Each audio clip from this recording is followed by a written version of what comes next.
His Flanders Friend, Chapter 69, entitled Meddling. Tim bent down and he picked up the letter on the mat. It was addressed to Arthur, of all people. Tim didn't want to be nosy, but he couldn't help himself.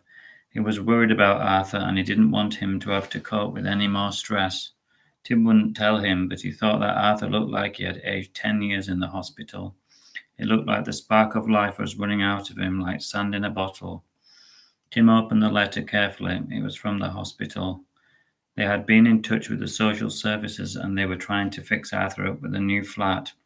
They said it wasn't safe for him to be in a tent in the woods at his age. Tim could understand their thinking, but wasn't it Arthur's choice where to live?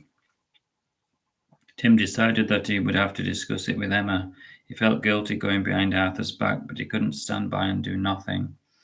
Tim didn't see Emma until it was time for lunch, and he showed her the letter. She was shocked and surprised. Arthur won't be happy at all, she said. He's been through enough.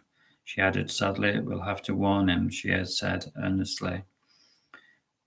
We can't just sit back and let this happen, she said. Tim agreed, and they decided to visit Arthur after school. Tim couldn't think what to do, so he decided to walk around the playground to gather his thoughts. It was as if he was in his own world, and he hardly noticed any of the pupils as he ran past him, kicking balls and skipping over ropes. He looked up and he saw two forlorn-looking figures on the steps. No one was sitting near them, and it was as if they were in a prison yard. Ostracized and alone, he thought.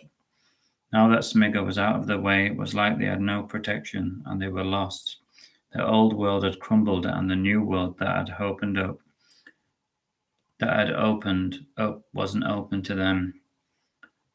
They had blotted their own copybook. They were outcasts of their own making, and Tim had little sympathy for them. After all, he thought, Emma had had an abusive childhood, and she had never hurt anyone. In fact, she wanted to help people.